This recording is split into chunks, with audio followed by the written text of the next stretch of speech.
नमस्कार, आप देख रहे हैं सी न्यूज भारत और मैं हूं आपके साथ ज्योति अरोरा। वक्त हो गया है न्यूज बुलेटिन का, जिसमें हम जानेंगे कि कहां बारिश बन रही लोगों के लिए आफत, कहां चुनाव की प्रक्रिया हुई संपन्न और कहां शिक्षा विभाग की हो रही चांदी।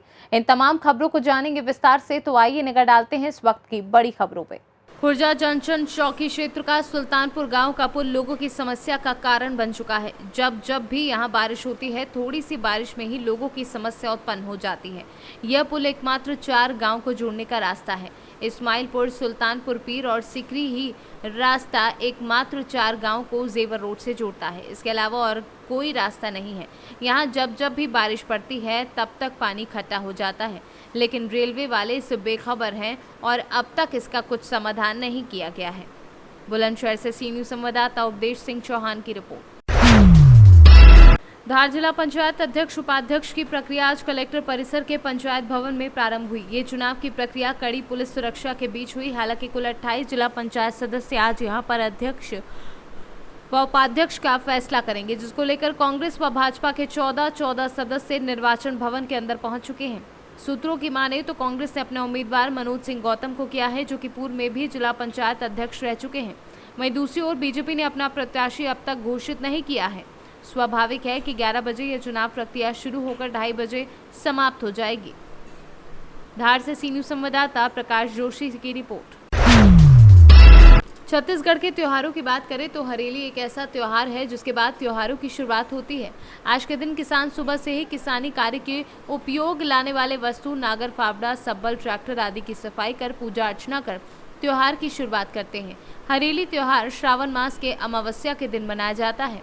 हरेली का त्योहार श्रावण मास के दिन मनाए जाने के साथ ही इस नाम से ही इस त्योहार का नाम स्पष्ट होता है। हरेली का मतलब ही हरियाली है।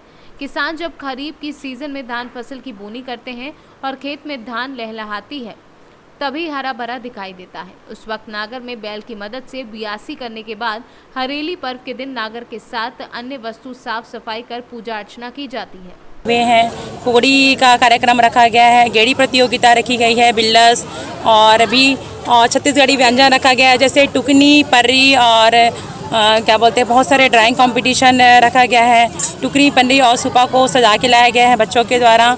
और बहुत ही मतलब छत्तीसगढ़ के जो नृत्य हैं बहुत ही अच्छे ढंग से बच्चों के द्वारा किया जा रहा है। और मैं यही कहना चाहूँगी सभी क्षेत्रवासियों को कि छत्तीसगढ़ का जो हरेली पर्व है वो सावन मास के अमावस्या को मनाया जाती है। और ये जो छत्तीसगढ़ का जो पहला त्यौहार है उसे हमें नहीं भूलना। करके यशस्वी मुख्यमंत्री श्रीमान भूपेश बघेल जी के द्वारा भी जो गेड़ी जो हरेली पर्व है उसको एक गेड़ी पर्व के रूप में मनाने के लिए निर्देश दिया गया है। मतलब गेड़ी कसडौल से सी न्यूज संवाददाता अमीर दास की रिपोर्ट। आरओ पानी का फीता काटकर उद्घाटन करने के बाद आरओ मशीन का बटन दबाकर संचालित किया गया। लेकिन सबसे बड़ी बात यह है कि ये जो आरओ मशीन का उद्घाटन हुआ है, ना तो वह प्रधान के फंड से लगा है और ना ही शिक्षा विभाग के फंड से लगा है। आरओ मशीन लगवाने में सबसे बड़ा योगदान विद्यालय के शंकुल प्रभारी अलाउद्दीन खां का है, जो विद्यालय के स्टाफ से थोड़ा सहयोग से और ग्राम प्रधान मोहम्मद शमी के अहम योगदान से रहा। आरओ का उद्घाटन करने के बाद खंड शिक्षा अधिकारी ने एमडीएम रजिस्टर को गहनता से जांच की। वहीं अधिकांश बच्चे यूनिफॉर्म में दिखाई नहीं दिए। जब इस मामले में खंड शिक्षा अधिकारी से पूछा गया तो बताया कि अब यूनिफॉर्म का पैसा अभिभावक के खाते में जा रहा है और अभिभावक बच्चों का यूनिफॉर्म नहीं सिलवा रहे हैं, इसलिए बच्चे बिना यूनिफॉर्म के आ रहे हैं। और जब बिना मान्यता प्राप्त विद्यालय के बारे में पूछा गया तो बताया कि सबको नोटिस दे दिए गए हैं, लेकिन नोटिस तो एक प्रक्रिया है। चूंकि एडी बेसिक का सख्त आदेश है कि अगर नोटिस के बाद भी बिना मान्यता प्राप्त विद्यालय संचालित होता है तो उनके ऊपर सख्त से सख्त कार्यवाही की जाए। वहीं प्राथमिक विद्यालय में दिन प्रतिदिन बच्चों के नामांकन की संख्या घटती जा रही है और बिना मान्यता प्राप्त प्रबंधक चांदी काट रहे हैं। अरे सबसे पहले तो यहाँ के स्टाफ को हम बधाई देंगे कि अच्छी सोच के साथ जो है आरओ लगवाया गया है। और इसमें हम प्रयास करेंगे कि एक सिस्टम और बढ़ जाए तो अच्छा हो जाए, क्योंकि बच्चे ज़्यादा हैं यहाँ, 498 बच्चे हैं और 300-350 की उपस्थिति होती है, तो एक और रहेगा तो अच्छा रहेगा। सर, यहाँ विद्यालय में देख रहे हैं बच्चों में अक्सर ज़्यादा यूनिफॉर्म पहनकर नहीं आ रहे हैं, आखिर ऐसा क्यों? देखिए, यूनिफॉर्म में पिछले साल से ही बच्चों के अभिभावकों के खाते में पैसा गया है 1100 रुपया, जूता मोजा यूनिफॉर्म स्वेटर बैग ये सारी चीज़ों के लिए। अब गार्जियन की थोड़ी सी इसमें सुस्ती है, गार्जियन को बनवाना है। हम अध्यापकों से कह चुके हैं कि गार्जियन को मोटिवेट करें कि वो ड्रेस बनवावें, जिससे एक ड्रेस में बच्चे आएंगे तो अच्छा लगेगा। यहीं बगल में धुसवा खुर्द में प्राथमिक विद्यालय है सर, जहां बच्चों की नामांकन की संख्या बहुत कम है। अब बगल में ही नौगढ़ चौराहे पे एक बिना मान्यता प्राप्त की स्कूल चल रही है। आपके द्वारा दो बार नोटिस दिया गया, फिर भी अभी संचालित हो रही है। चूँकि एडीबीसी का आदेश है, अगर 2 बार नोटिस देने के बावजूद अगर विद्यालय संचालित है तो उसके ऊपर सख्त से सख्त कार्रवाई किया जाए। आखिर ऐसा क्यों? अब उसको हम जो है नियम के अंतर्गत जुर्माने का प्रावधान है, जुर्माना लगवाएंगे जनपद स्तर से। हम सोचे मार साहब से कल हमारी चर्चा हुई। मार साहब कहे कि यहाँ बच्चे ज़्यादा हैं, थोड़ा आरओ का व्यवस्था हो जाए, तो कुछ व्यवस्था किया गया। कल मीटिंग हुई, हम लोग आपस में प्लान किए, सब लोग थोड़ा थोड़ा सहयोग करके आरओ का प्लान करवाएं। आज से साल या 2 साल पहले इस बाउंड्री नहीं था, आपके द्वारा बाउंड्री करा दिया गया है, तो इसमें आगे चल के आप किस तरीके से इस विद्यालय को करना चाहते हैं? जैसे जब हम प्रधान नहीं थे तो हम इसी गांव के निवासी हैं, हम देखते थे एक खुला हुआ था, जैसे कोई भी पेड़ पौधा इसमें लगता था तो भैंस बकरी सब उस पर चल लेती थी। तो हम जब पर चुनाव लड़ने की तैयारी किए तो हम सोचे कि अगर हम चुनाव जीतेंगे तो पहले स्कूल की बाउंड्री करवाएंगे, और उसमें अंदर की कई ऐसे सुविधा हैं जो पेड़ पौधा बचाना है, बच गया है, सब अभी इस समय लग गया है, और मिट्टी उट्टी गिरवा के उसको हम बराबर करवाएंगे। बहुत गड्ढा था, उसमें बच्चे खेल नहीं पा रहे थे, इस समय काम जारी है। अब आने वाले समय में 2 साल में हो सकता है स्कूल बहुत अच्छे प्रगति पे हो जाए। जैसे सरकार नई नई स्कीम निकाल रही है विद्यालय को आगे बढ़ाने के लिए, तो मेरी भी एक जिज्ञासा थी कि मैं कुछ ऐसा उत्कृष्ट काम करूं जिससे लोगों को मतलब और प्रेरित किया जाए कि वो भी ऐसा काम करें मुझे देख करके। महाराजगंज से सी न्यूज़ संवाददाता महमूद आलम की रिपोर्ट। नेशनल हाईवे के धसक रहे पहाड़ हो सकती है जनहानि। भोपाल जबलपुर नेशनल हाईवे का निर्माण शुरू से विवादों में रहने से पहले NHAIS इस 300 किलोमीटर लंबे हाईवे को बना रहा था। फिर MPRDC को देकर इसे बनाने के टेंडर हुए। 5 भागों में 5 ठेकेदारों को 60-60 किलोमीटर का ठेका दिया गया और यहीं से शुरू हुई हाईवे बनने की दुर्दशा। 1 साल भी नहीं हुआ इस पर आवागमन और जहां तहां से रोड उखड़ना, पहाड़ धसकना शुरू हो गए। मंडीदीप से बिनेका तक सीडीएस इंफ्रास ने सड़क बनाई, जिसकी क्वालिटी कलिया सौत पुल पर देखने को मिली, जिसका सर्विस रोड पुल का एक हिस्सा बह गया। बिनेका से ब्रजगोपाल कंस्ट्रक्शन कंपनी ने बरेली तक सड़क बनाई, जिसकी कहानी भी कुछ ऐसी है। ब्रजगोपाल कंस्ट्रक्शन ने 7 किलोमीटर लंबी ये सड़क बनाई, लेकिन बाड़ी के पास सिंगोरी अभ्यारण्य में पहाड़ काटकर बीच में से हाईवे निकाला गया। लेकिन पहाड़ कटिंग ऐसी की गई कि अब वो ढहने लगे हैं। पहाड़ दरकने की जनहानि की आशंका तो बनी है। ठेकेदार की करतूत देखिए। इन पहाड़ों को गिरने से रोकने के लिए हरी मेट का उपयोग किया गया है। थोड़ी बहुत जगह जाली लगाई है, वो भी ऐसे लटका दी गई है कि MPRDC के अधिकारियों की मिलीभगत से हुए इस हाईवे निर्माण में भारी भ्रष्टाचार की बू आ रही है। हालांकि स्थानीय प्रशासन ने जिस जगह पहाड़ दरक रहे हैं वहां से रोड डाइवर्ट कर दिया है, लेकिन कब तक तेज बारिश अगर हुई तो कहना अतिशयोक्ति नहीं होगा कि पूरा पहाड़ नीचे आ जाएगा। क्या नाम है आपका और आप किस विभाग से और क्या काम देखते हैं? मैं अपना रोड का काम देखता हूँ। किस विभाग में? हाईवे में। हाईवे जी। ये जो लैंडस्लाइड क्यों हो रहा है? वो पत्थर वो जो लटका हुआ है ना, वो गिर रहा है। नहीं तो क्यों लटका है? ये इसकी कटिंग ठीक से नहीं की क्या आप लोगों ने? तो कटिंग तो ठीक हुई है, फिर जो जाली लगाई है वो भी लटकी हुई है, प्रॉपर तरीके से नहीं लगी। तो जाली क्या है, वो बरसात के बाद अब लगेगा। अभी बारिश में अभी ऐसे में दुर्घटना होगी, उसका जिम्मेदार कौन रहेगा? इसलिए मैं उसको रोड बंद कर दिया ना इसका आगे से, इसको कोई ट्रैफिक नहीं चलेगा अभी जब तक बारिश होगी। रोड बंद करना ऑप्शन थोड़ी है। जब एक ही रूट पर दोनों वाहन चलेंगे तो उसमें भी तो दुर्घटना हो सकती है। वो तो होगी।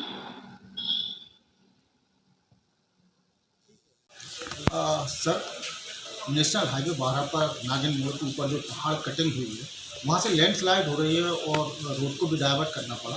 तो ये क्या कंपनी की एक कौन सी पॉलिसी थी जिस तरीके से उन्होंने ये काटे हैं जो लैंडस्लाइड हो रही पहली बारिश में?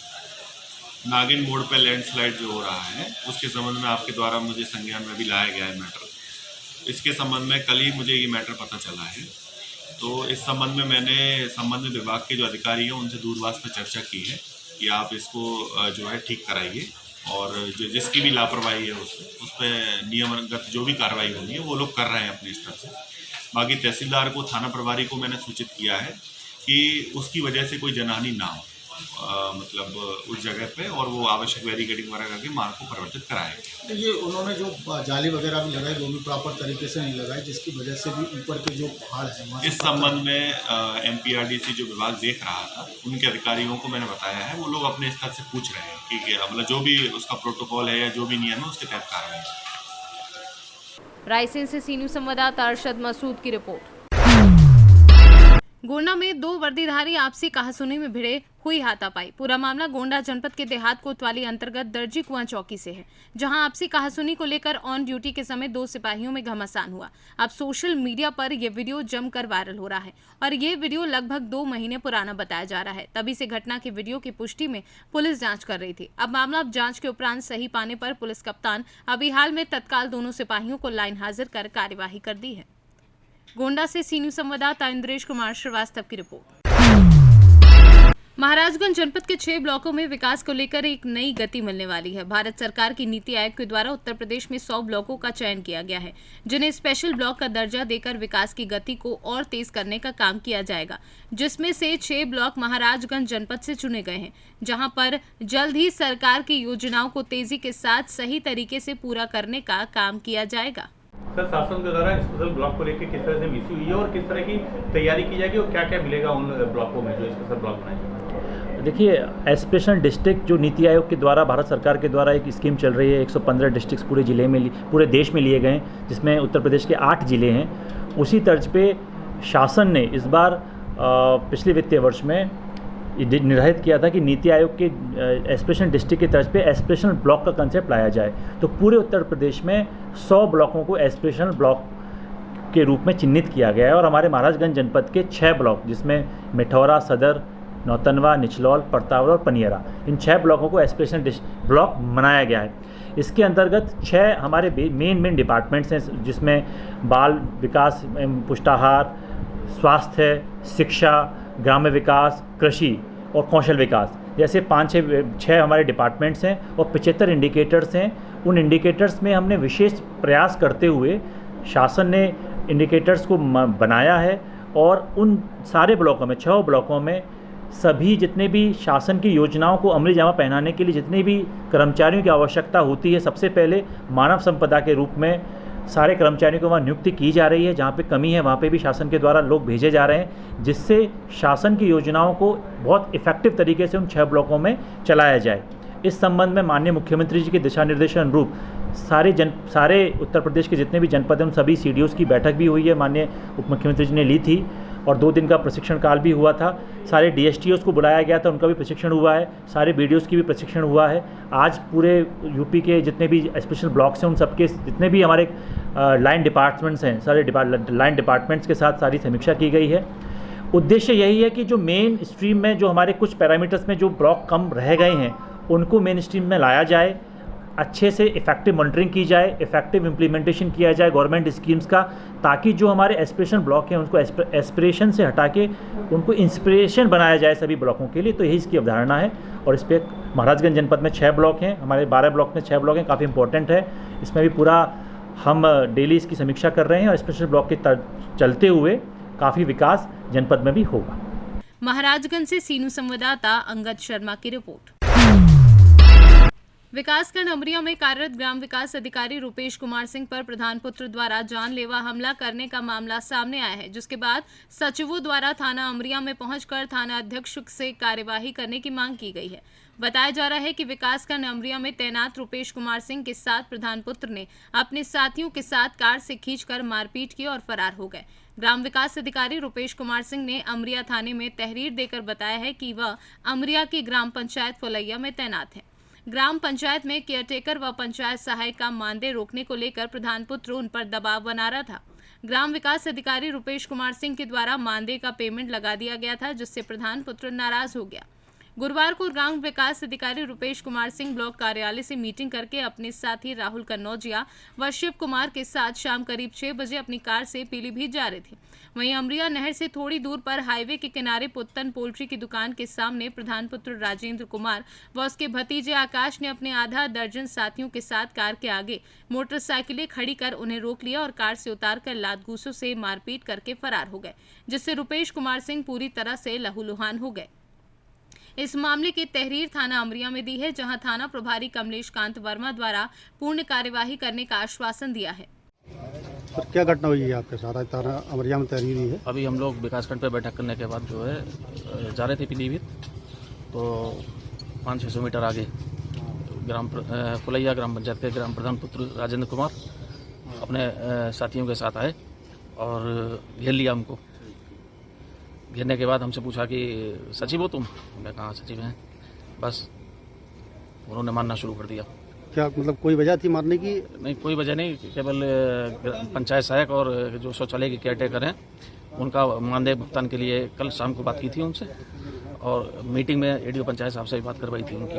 आप ग्राम पंचायत सचिव हैं उस गांव के? ग्राम पंचायत सचिव उस गांव के? जी जी जी। अच्छा, कोई ऐसा तो नहीं मतलब कुछ कागजों के चक्कर में या नहीं, फिर कोई कागज नहीं, कोई बात नहीं, कोई अभी तो मुलाकात भी नहीं हुई उनसे, केवल फ़ोन पर ही बात हुई थी अभी। बस साफ मना किया, बोले ये तो सब होता रहता है, ऐसा कुछ नहीं है, जब इच्छा होगी तब देखा जाएगा, हम पेमेंट नहीं करेंगे। फिर हमने जो अधिकारियों के मैसेज थे हमारे पास, वो हमने व्हाट्सअप किए उनको और उनके भतीजे को शाम को ही साक्ष्य के रूप में, क्योंकि समीक्षा होती है तो हम लोगों से पूछा जाता है, तो हमने मैसेज भी उनको व्हाट्सअप किया।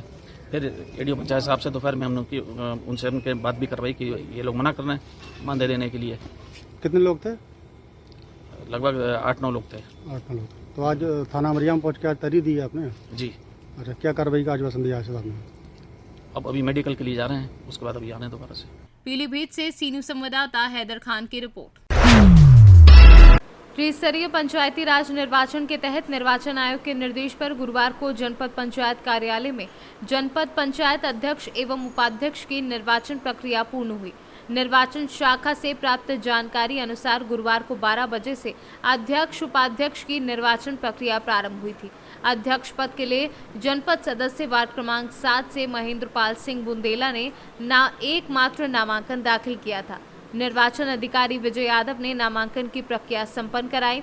जनपद अध्यक्ष हेतु 20 जनपद सदस्यों ने मतदान किया, जिसमें निर्वाचन अधिकारी विजय यादव ने महेंद्रपाल सिंह बुंदेला को अध्यक्ष पद का प्रमाण पत्र सौंपा। इसके बाद उपाध्यक्ष पद के लिए 3 नामांकन भरे गए, जिसमें से जनपद पंचायत अध्यक्ष गायत्री देवी को उपाध्यक्ष निर्वाचित किया गया। उसके क्रम में इस प्रक्रिया को पूर्ण कराया गया। निर्वाचन आयोग के निर्देशानुसार पहले जनपद अध्यक्ष पद का निर्वाचन संपन्न कराया गया, उसके बाद में जनपद उपाध्यक्ष पद का निर्वाचन संपन्न कराया गया और संपूर्ण प्रक्रिया आप लोगों के समक्ष है। जो भी पारदर्शिता उसमें हो सकती थी, एक पीठासीन अधिकारी के तौर पर हमने समस्त सदस्यों के समक्ष उस प्रक्रिया का पालन करते हुए निर्वाचन संपन्न कराया है और परिणाम आपके सामने है।